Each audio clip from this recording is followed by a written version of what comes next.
So, Paul, you've led world-class creatives on the world stage. What have you learnt from that experience that perhaps could be of value to us today? Trust is vital. When there's an explosion of temperament, digging down and finding out what's really going on so that you're actually able to deal with the cause of it rather than just the symptom.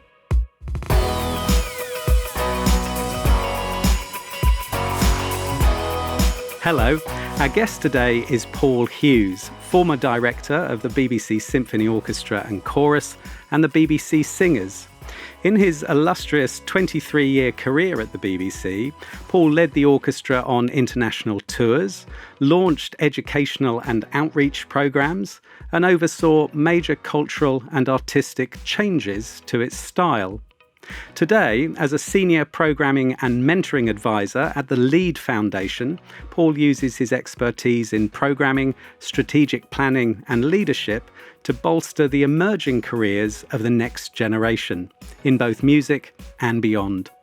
I'm Robert Digings, and this is Highly Relational, the podcast about creating, leading and developing great teams at work, along with all the joys and perils of exceptional and sustainable human collaboration. We have one simple aim: to help you create world-class teams wherever you are and wherever you work. In our conversation today, Paul highlights the importance of constructive criticism and why you shouldn't take any bullshit, how leadership can be fluid when everyone understands the team values and mission, and how building trust in your brand can allow you to experiment and be bold. And this is why you should ask for forgiveness, not permission. Just as every orchestra needs its conductor to coordinate, unite and inspire, so too does a business team need its leader in order to collaborate brilliantly together. But leading a team, like perhaps conducting an orchestra, is about so much more than overseeing and controlling.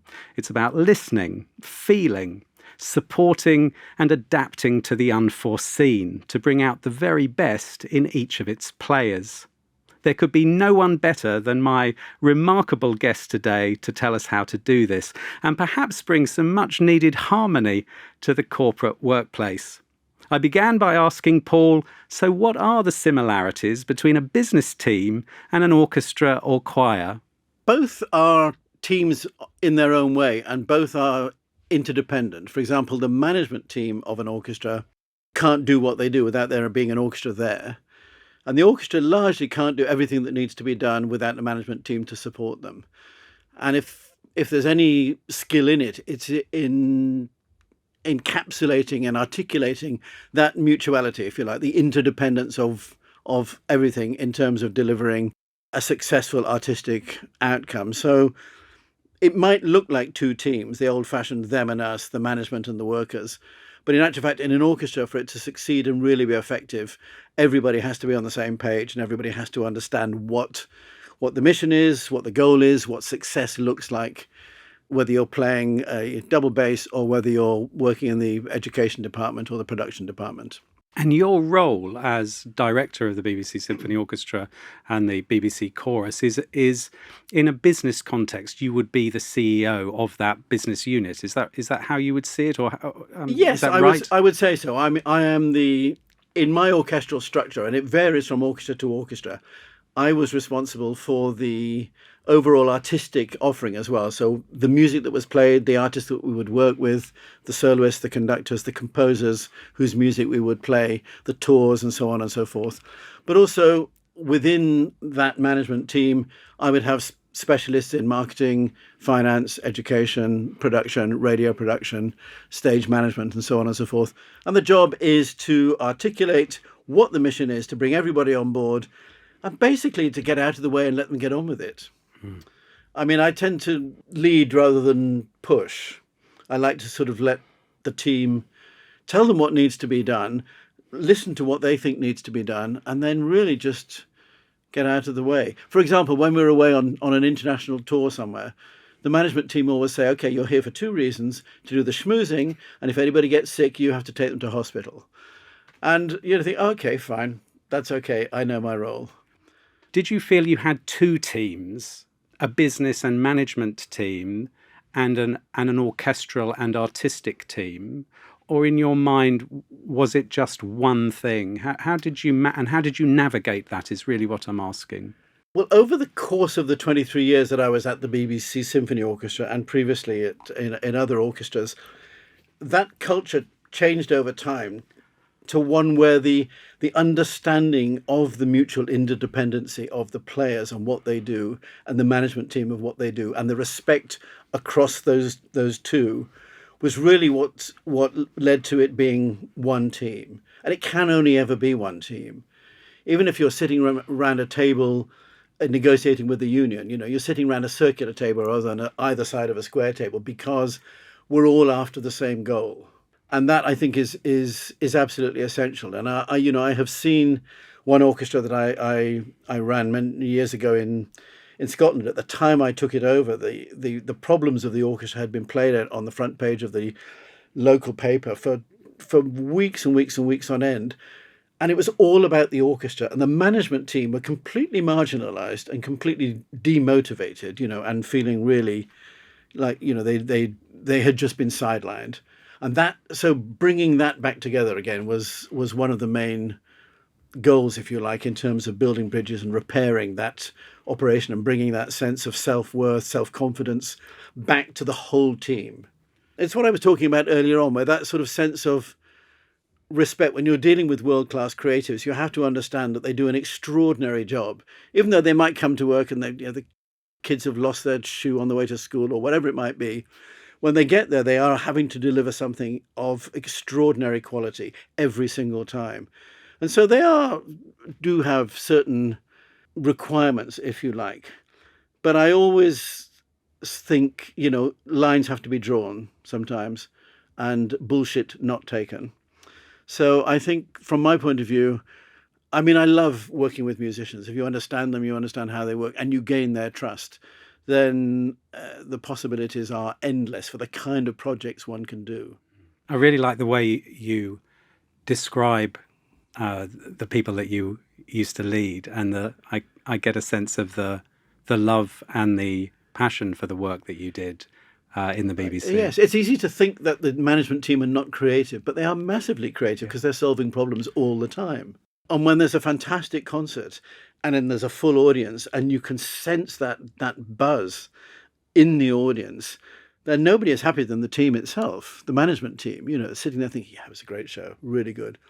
And when, I try and get backstage when the orchestra comes off stage one by one, and you can tell in an instant, they're smiling from shoulder to shoulder and thinking, yeah, that was a good show, we did well. Tell me let's explore this metaphor, because I'm interested in how far we can take it, of the conductor and the orchestra, or the conductor and the choir. Yeah. How would you describe your relationship to the conductors that you worked with? So the CEO business, the director role that you had, yes, and the conductor. What would you say about that and how to set it up for success? What I think is, if it's not unique, it's unusual in an orchestral context compared to another business context, is that each block of work, there is this person called the conductor who comes in maybe for a few days, maybe for a week, maybe for 2 weeks, whatever. And it might be somebody they've seen regularly for 10 years, or it might be somebody that they've never seen before. And so two things need to happen, if you like. I need to have created the culture within the orchestra for them to be open to that, to be able to move quickly in response to somebody they've never seen before and deliver a world-class product. But also I need to be identifying conductors who I think have something interesting to say, but who I think would work well with this particular orchestra. And it's like dating, really. It can work perfectly well here in this orchestra, and then that orchestra just doesn't work at all. It's not technical, it's chemistry, it's personalities, it's about people. And so if I'm sitting on a competition jury for conductors, or I'm doing a lot of mentoring around the world with young conductors, this, for them, it's the end of the world if a conductor doesn't, if an orchestra doesn't enjoy working with them, or if they don't get invited back. But it's not, it's just chemistry. Sometimes it works and sometimes it doesn't. And the job, if you like, is to score more highly the ones that do work than that don't work. Yes. And particularly when you're looking for a chief conductor who is your your principal conductor, the title conductor, the one around which you build the high-profile projects, whose job it is to raise the base level of the orchestra up all the time, so that when a guest conductor comes in, that base level is already established. And I just love to see that happen, to see that grow, to see a conductor grow, to see an orchestra grow, and to see that relationship flourish. And of course, sometimes it doesn't. And no matter how much you want it to, it just doesn't. And that's fine. That's life. And what you said at the beginning of that answer was around your responsibility in setting up the culture within, in this instance, the orchestra, to be able to work with different conductors, Yes. some of whom they know and some of whom they don't. Tell us how you approached that. How did you deliver that? Well, particularly with bringing young conductors in and giving them the opportunity to work with a great orchestra. When I first joined the BBC Symphony Orchestra, there were quite a number of players that had been there for a long time who felt that this was a great orchestra and that these youngsters, they should be learning their job somewhere else and not coming in here and buggering it up with a world-class orchestra, and it's like anything. If you're trying to learn an instrument, you're going to learn much better if you've got a decent violin than if you've got a really crappy one. Now, on the other hand, conductors will learn an awful lot by working with orchestras that are less good because they have to identify problems and fix them quickly. But anyway, the point is that one then eventually creates the understanding that shaping the conductors of the future, the people that are going to be standing up in front of them in the future, is a huge responsibility that every member of the orchestra has a part to play. Don't just sort of wait for them to learn their craft somewhere else and then be brought in and then say yes or no, liked it, didn't like it, but actually help invest, grow, nurture these relationships and make, constructive criticism, constructive remarks, feedback, which is a very sensitive area for musicians and especially conductors. So creating that environment in which there is an understanding, actually, you're probably right, we do need to be seeing the new conductors, the new kids on the block, particularly now with so much more emphasis on women conductors, and there are so many really interesting women conductors. Suddenly you just think this is a viable career option for women as well as for men, and your options are manifold, so much more than they were before, and that's very exciting. Beautiful. And now let's look at the other side of the conductor-orchestra relationship, and how you would define that. What are the elements that support it working, and whether or not you believe the metaphor of the conductor as being the leader of a team is valuable, and if so, to what are the constraints of that metaphor working? My role and that of the team is to create the culture in which the orchestra can do its best work. From the time the conductor steps onto the podium, my job, I have to stand back and let them get on with it. And their job then is to make music in the best possible way that they can. And they might be a young conductor conducting a piece for the first time, standing in front of 90 people who have played it many, many more times. But that doesn't mean to say that they're going to sort of sit there and think and wait for you to trip up. They want to do a good job, because if they do a good job, if you do a good job, everybody's happy. I've heard it said that orchestras will deliberately try and trip up conductors. I have never in my career seen that. The default setting, and sometimes we've had a conductor standing on the podium, they're like a Dutch windmill where one of the sails has fallen off. They're about as much use as a fifth leg on a cow. And then the orchestra really needs to pull together and work and listen and follow the leader and really, really, and that's when a great orchestra that's used to playing together all the time really comes into its own. But if I have any job at all, it's to make sure that those people don't find their way onto the podium. But for a variety of reasons, they do from time to time. If we take out the conductor from say the BBC Symphony Orchestra, is there a leader within the orchestra? Yes. Can you say a little bit? Because what interests me about what you've said so far is that leadership seems to be moving around. So in a corporate intact team, yes, it's clear who the leader is, and it doesn't move around in quite the same way that you're describing. So there's you leading the whole endeavour, There's a conductor coming in maybe for a few days, maybe for months, who's leading the creative and artistic work. And then tell me more about this leader who is in the orchestra themselves. The structure of an orchestra, taking a standard size symphony orchestra, so anywhere between 80, 85, 90, 95 players, whatever, it's highly structured. It might look like it's not, because all these players, they come trooping in, and they sit down. But there is an understanding through the culture, through experience and through training of how an orchestra works. So you've got the concertmaster who sits in the first violin seat, and that is the most important conduit between the conductor and the orchestra. But then you have the section principals, so the first trumpet, the first timpanist, the principal cello, whatever it might be. And then you have the sub-principals that sit next to them. So it's highly structured, and everybody understands how it works. And depending on what the piece is, you know who you need to be listening to, who you need to be looking at. And I sat in the orchestra one time. I haven't done it very often. One doesn't often get the chance to sit in the orchestra during a rehearsal. And I had a profound wake-up call to how much noise is actually going on. And how do they actually interpret all the signs that are coming at them all the time? Visual, audio signs, the conductor conducting, what they're listening for, what they're hearing. When there's this massive noise, it's an extraordinary, highly specialized team. I imagine it's like a surgeon operating, and everybody knows exactly what they need to do at the right time. And that's the job of the conductor, really, to bring it all together. And the job of the management team, if you like, is to create that environment in which everybody can do their best work. And my job is to lead the team in order to do that. So it is very hierarchical, but at the same time, it's not top down. It has to be organic, in my view. And do you think that the orchestra itself, it's large compared to an intact exec team, even large compared to the UK But there are smaller orchestras that operate in similar ways.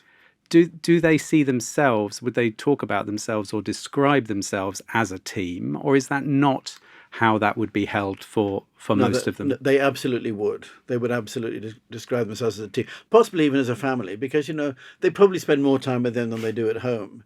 And particularly when one's away on tour in a far-flung place, Asia or Australia, wherever it might be, then you really see how an orchestra works as an individual. You get the people, and the BBC Symphony Orchestra is a very welcoming and friendly orchestra.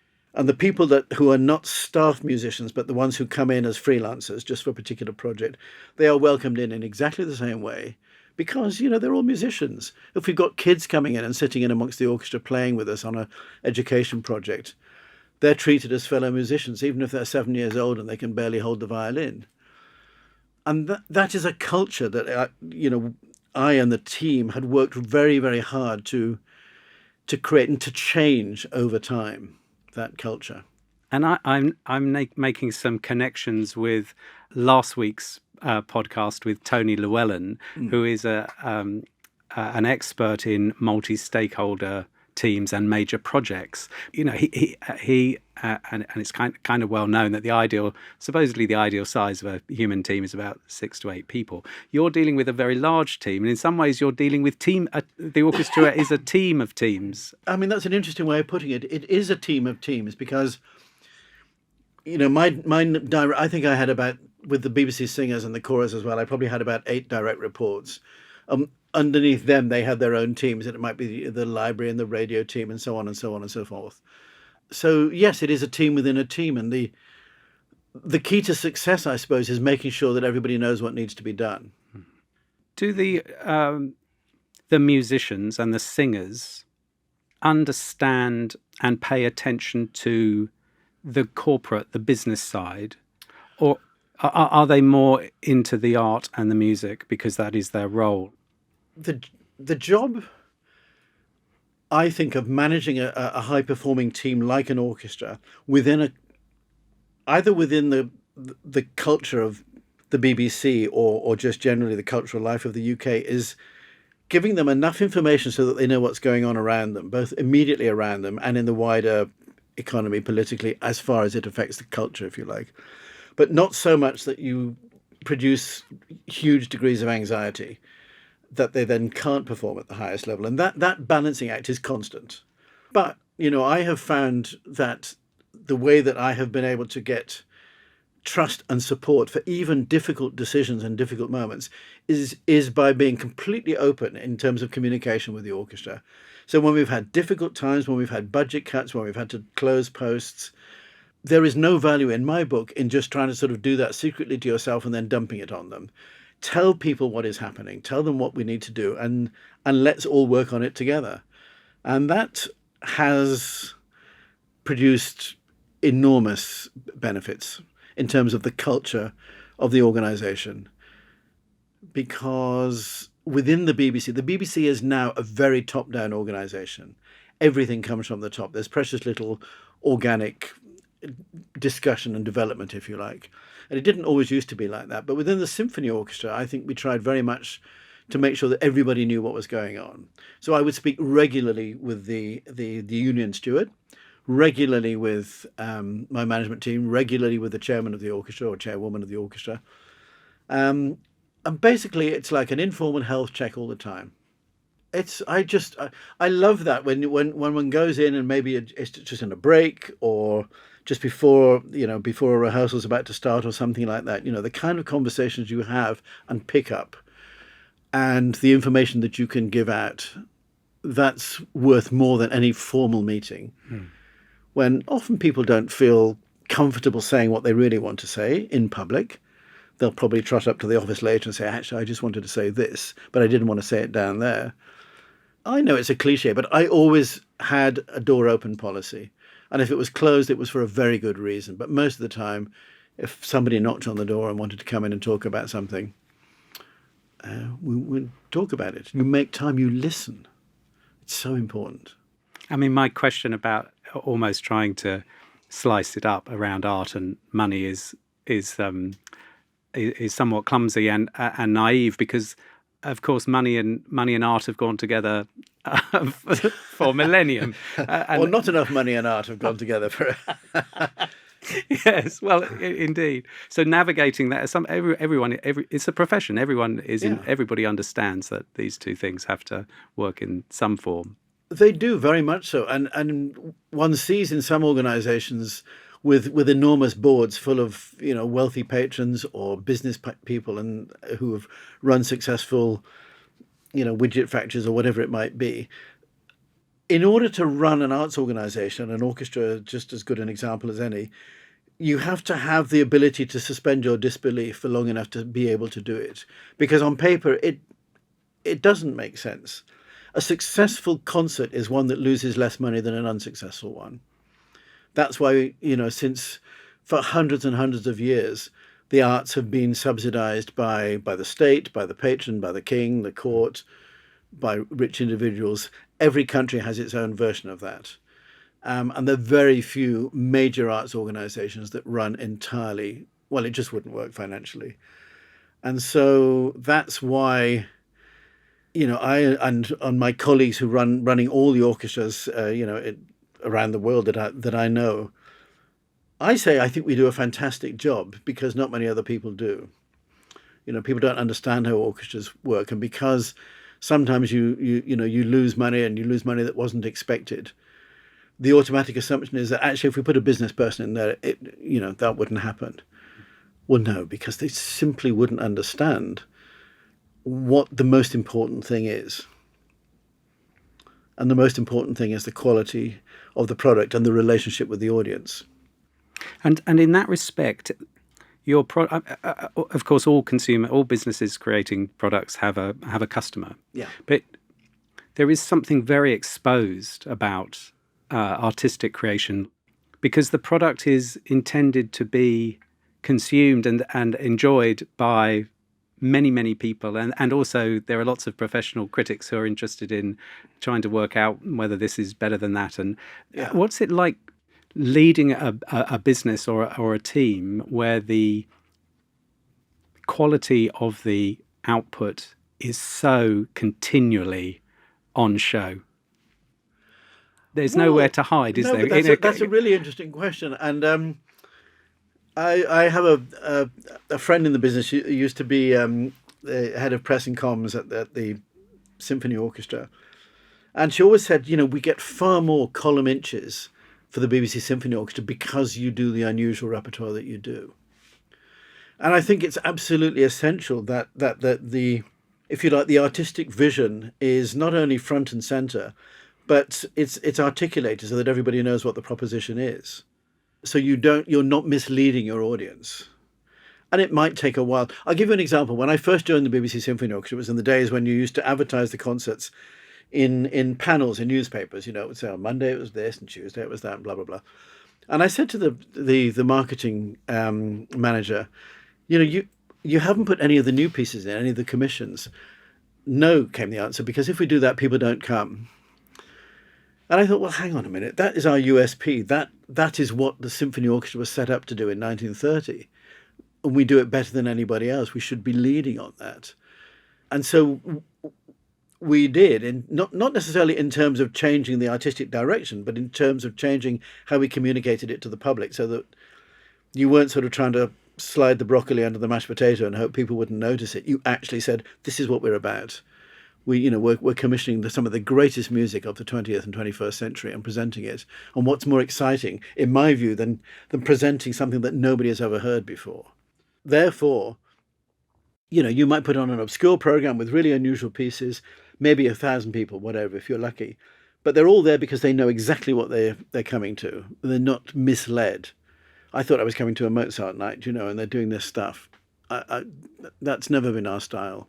From a business point of view, another element of what you've done, the repertoire that you talk about, you've also done extraordinary collaborations, collaborative work with other really world-class writers and performers.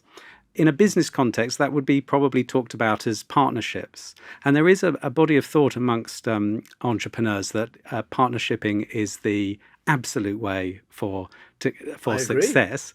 So tell us about the collaborations that you made happen and how they came about and why you felt they were so important. I to my absolute toenails, I'm a natural collaborator. Like most things in life, it's more fun if you do it with somebody else. So, for example, with 22 years at the Barbican Centre, the orchestra had an extraordinarily close relationship in order to put things on that neither of us could have done independently. That's just one example. But, one's collaborating all the time. If you go to and do a concert in a concert hall, or you're working with a record company or a tour promoter or something like that, it is a collaboration. But things like when we did concerts with Jules Buckley and Laura Mvula or Moses Sumney or Brian Cox, Professor Brian Cox, or the writer Neil Gaiman, Zadie Smith, the Monty Python team. When I first joined the orchestra, none of this would have been possible because they thought, we're a symphony orchestra, what are you doing? We don't do this kind of stuff. However, if you change that culture to one where you are trusted to provide really valuable, interesting, high quality events that don't make them look stupid, that patently bring in a completely different new audience, and they understand why and how fantastic it is that the BBC Symphony Orchestra is playing to these people that have never heard a symphony orchestra before. So you understand why you're doing it and that it's going to be of absolutely the highest possible quality.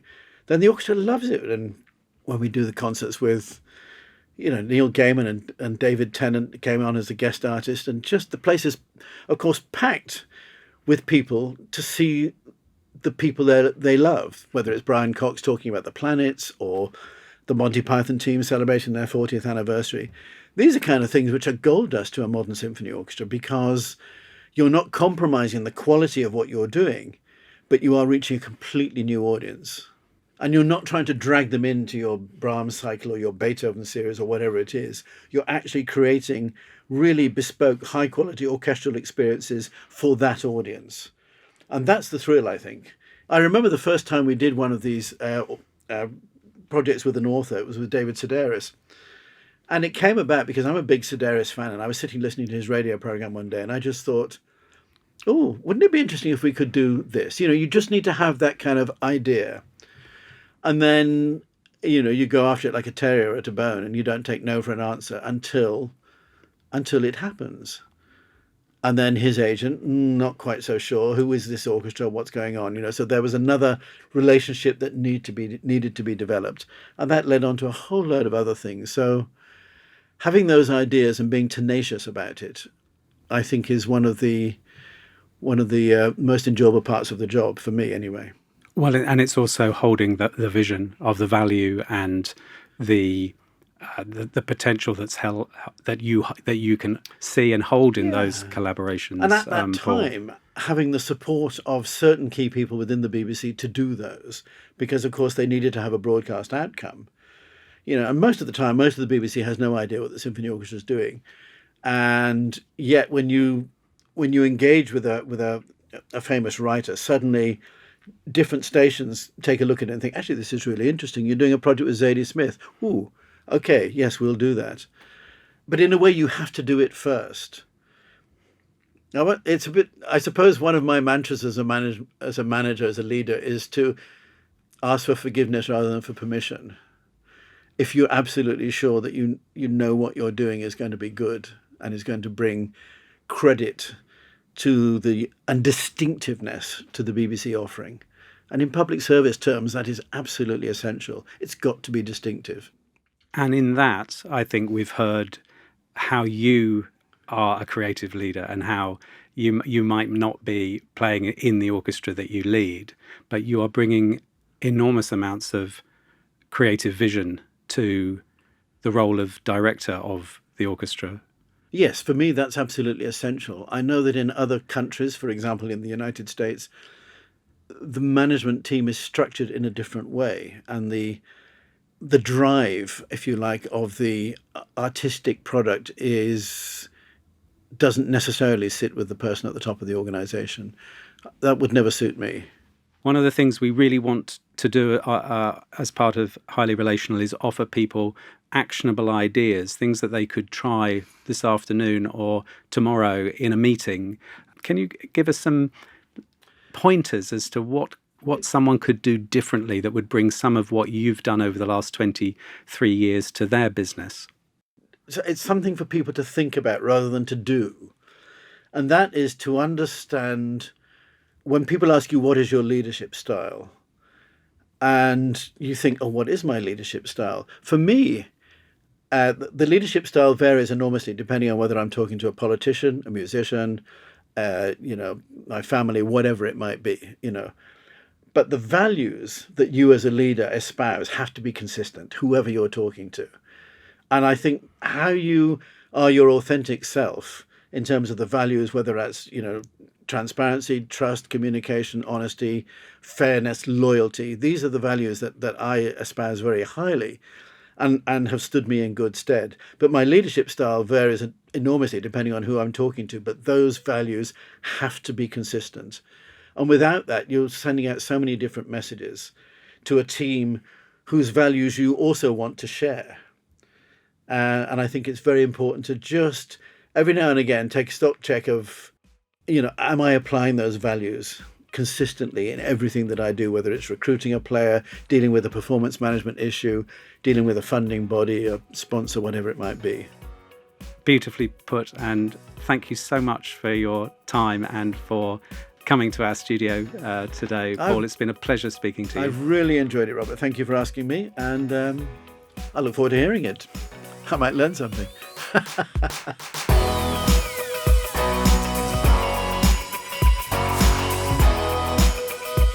All the notes necessarily in the right order, Paul Hughes. Thank you so much for joining me today.